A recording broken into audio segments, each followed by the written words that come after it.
Так, ну что, ждем. Ждем. Сейчас нагреется. Я не знаю. Зальем. Может быть, всего одну форму. Вот эту, которая поменьше. Не так тут много. Ну да, в принципе, вторая форма это так, на всякий случай, но она не нужна. Я думала, что слишком много я сделала. Нет, нормально.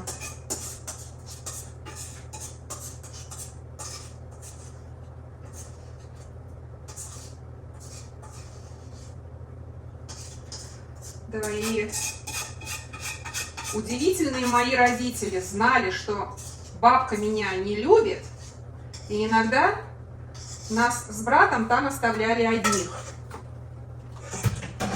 Вот в таком вот, так скажем, стрессовом для меня, в стрессовой ситуации я вынуждена была оставаться. Ой, что бабка делала? Мало того, что мы когда совсем маленькие были, в принципе, детям маленьким не всем нужен дневной сон. Мне он был абсолютно не нужен. А мой брат обожал днем спать. Ну, это вот нам там по 6, наверное, до 10-11 лет. Она нас все днем после обеда укладывала спать.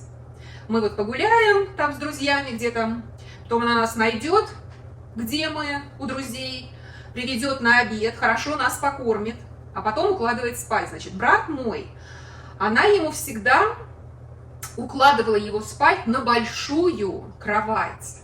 И он там спал один. Обычно, вот когда мои родители были с нами, то мы по двое спали на этих кроватях. Было 2 таких кровати. Они не сильно большие, так скажем, вот в понимании даже в американском, но можно назвать их такой размер, знаете, как полуторка, что ли. Потому что односпальная кровать, она была более узкая. А это вот как полуторки, но не как двуспальная. И вот в деревне было 2 таких кровати. Так, ставим.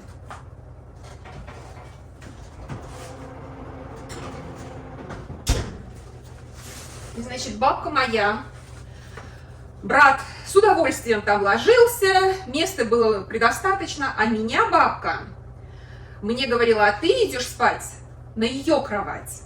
Ее кровать, она стояла за грубкой. То есть деревенская хата, там 2 комнаты. В одной комнате находится печка, это у вас и зал, куда, если люди, кто-то приходит, у вас они там находятся. Вы, как правило, в спальню их не ведете. Вот. Там же столовая, вы там же кушаете. Вот зал и столовая, да? И готовите, то есть у вас там и кухня практически получается. А вторая комната, там, где все спят. Там могут быть и диваны стоять, и кровати. Телевизор, кстати, стоял в этой комнате, но у нас не было телевизора. И стояла грубка для отопления. То есть это такая печка, но не печка. Как... Но если наберете в интернете, это проще посмотреть, чем я вам буду тут долго-долго объяснять. Короче, за грубкой у нее стояла кровать. Размер кровати, который там мог уместиться, меньше, чуть-чуть меньше односпальной кровати. Значит, основа была деревянная какая-то там сделана, и потом она нашла какую-то подростковую, что ли, кровать. Она была короче, чем вот нормальная кровать. Но я была ребенком, мне было все равно. Бабка у меня была не очень высокого роста, ей тоже было нормально. Одному человеку спать можно. И, короче говоря, и еще почему она выбрала размер чуть-чуть меньше односпальной, потому что если односпальную кровать туда ставить, то за грубкой вот так обойти и зайти вот просто неудобно. Просто неудобно. У вас даже ноги, вы не можете вот боком даже зайти. Поэтому меньше был сделан размер, чтобы бабка могла туда хотя бы заходить и сесть сначала на кровать, а потом лечь. И она мне говорит: иди спать ложись. Значит, единственное место, где разрешалось мне лечь, хотя был диван и вторая кровать свободная, большие. Вот на эту кровать ее. Я ложилась. Ложилась я вот на бочок, вот так, лицом к стенке. И минут через 10-15 моя бабка приходила и ложилась спать на эту же самую кровать. Она меня просто впинала, так скажем, потому что там просто не развернуться. В эту стенку, И я не должна была шевелиться. Я боялась пошевелиться. Я знала, что она начинала не просто ворчать, а с такой, знаете, злостью. Я просто боялась. И я вот в такой позе лежала и ждала, пока мой брат выспится. Я спать не хотела. Но долго-долго, знаете, лежишь час уже. Иногда я засыпала в такой позе. Потом я просыпалась, все затекло, отекло. Это ужас был. И это было каждый день. Как только появлялись мои родители, спать больше не надо было. У меня хоть какая-то защита была.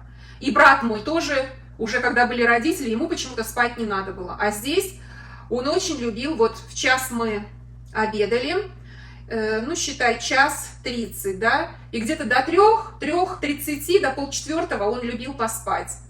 Потом мы, слава тебе, Господи, просыпались, водички попьем, оденемся и гулять подальше от дома.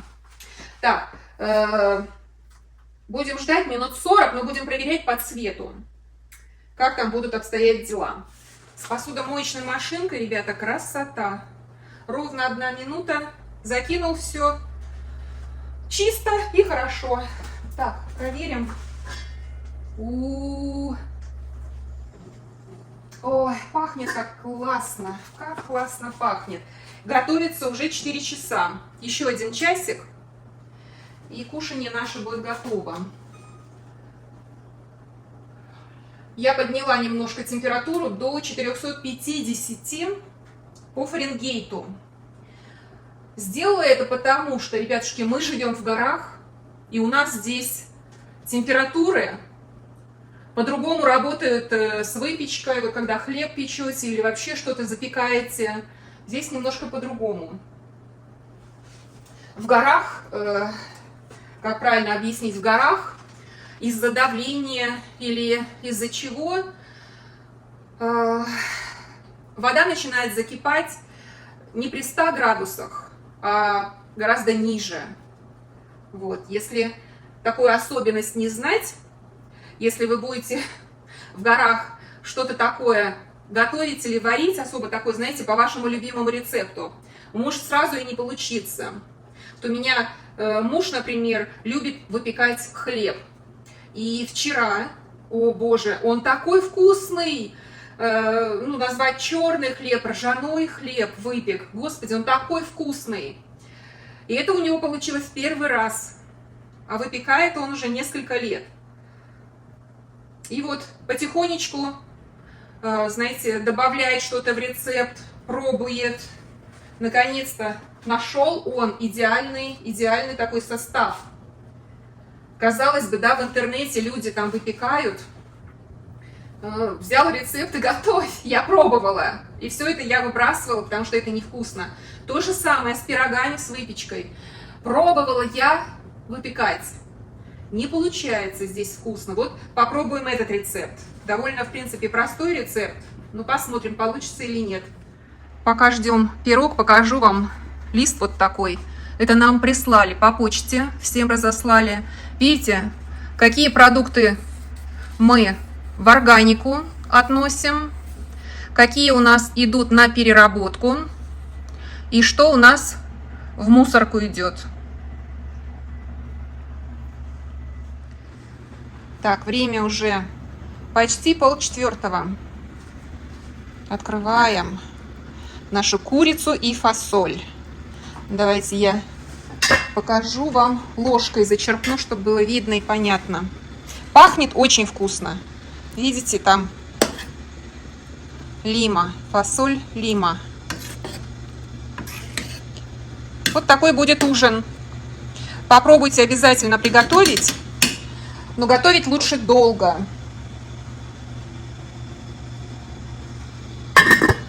Так что у меня на готовку будет... Так, это у меня уже 4,5 часа. В 4 часа отключаю, короче говоря. Еще дам настояться до ужина. Вообще будет.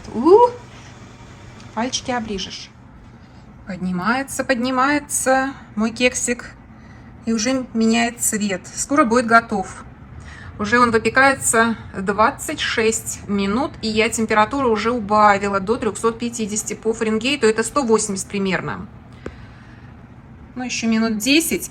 Ждем до такой коричневой корочки сверху.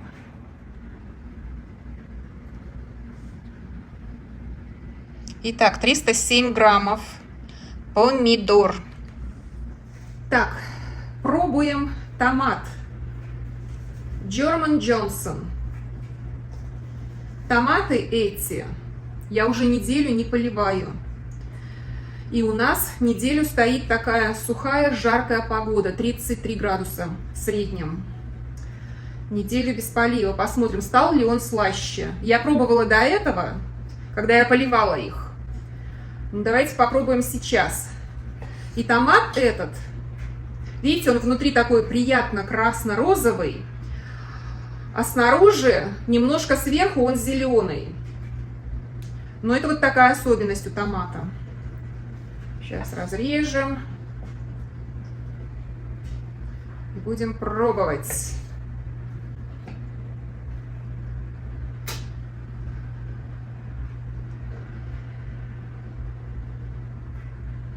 Яркий такой у него томатный вкус. Но, ребятушки, я ищу, знаете, что мне не хватает? Мне не хватает такой как бы крахмальности, мясистости. Хотя, можно сказать, что он довольно мясистый, но он более водянистый, чем я бы хотела.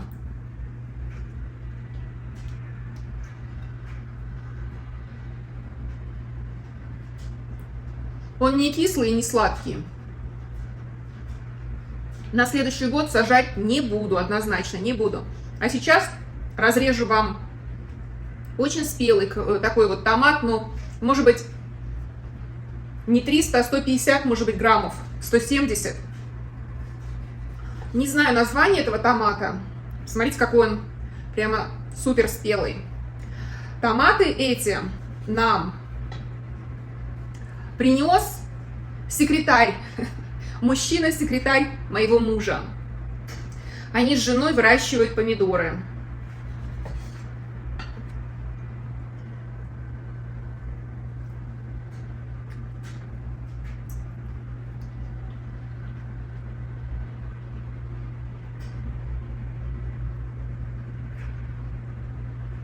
В общем, описание примерно такое же, как у German Johnson, но немножко более сладкий. Водянистый тоже. Вот здесь какая-то проблема. Ты как не выращивай, они водянистые. Черри очень сладкие, очень вкусные. А вот крупные такие томаты, пока что у меня не получается вырастить крахмальных таких, знаете, классных томатов, которые, я помню, еще с детства в Белоруссии были. Там или разрезаешь, или разламываешь этот томат, и он настолько крахмальный, вы прямо видите этот крахмал. Вкус был точно такой же, но вот не хватает крахмальности для этих помидор. Ладно, будем пробовать. У меня еще есть другие вариации там, да, сорта. Будем ждать их и будем пробовать с вами. Надо выбрать, какие помидоры на следующий год стоит выращивать. Потому что, знаете, сейчас много сортов, есть не гибриды, так скажем, аутентичные какие-то сорта, а есть гибриды. Но в гибридах очень часто добиваются идеального внешнего вида томатов с потерей качества вкуса. Поэтому нужно просто пробовать, пробовать, пробовать. Ребятушки, купила классную вещь, хочу с вами поделиться. Купила в Walmart мяч, роллер-болл, покрытие резиновое с шипиками. Это просто супер. Хотите массаж лица? И держится, видите, такие держатели. Ну вообще супер, класс. Чего люди только не придумают. Хотите массаж лица, очень удобно делать. Шипики мелкие. Хотите, кто-то там грудь себе разминает. Хотите шейку. Хотите другие мышцы. Ноги. У кого жир, как у меня, скопился. О, красота. Разгонять лимфу. Куда хотите. Ну и в конце примерка. Уж больно мне захотелось платье на лето вот такого цвета. Платье с карманами, гладить не надо. Довольно длинное платье. Мне кажется, достаточно нарядное. Хочешь дома ходи, хочешь в ресторан, выгуливай. Напишите, как вам. Понравилось, нет? Поближе сейчас покажу вам составчик. Оно такое, как немножко как будто жамканное. Но это такой материал. Полиэстер. Но, ребята, у нас в полиэстере ходить очень комфортно. Он, если вы потеете, он моментально сохнет. И как раз к моему новому цвету волос. Я больше не блондинка. Временно. Ну что, уже 4 часа. Я все еще не выключила мою фасоль. Пусть еще часик, знаете. Фасоль все-таки крупная, большая. Немножко приоткроем, чтобы уварилась жидкость. Сделаем даже побольше. Вот так. Пусть уваривается. А мы с вами открываем. Ух, черный принц получился. Поставила ведь на самый-самый верх. Вот до такой черноты. Но это я любительница выпечки такой, знаете, чтобы она была как следует сделана. Ну что, пробуем пирог.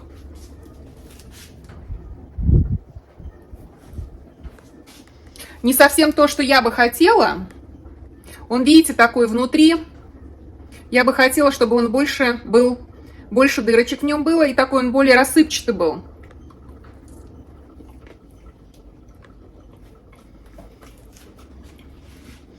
Но вкус очень хороший. Кисленький такой. С чаем утром или с кофеечком сойдет. Будем, как мой муж, усовершенствовать рецепт.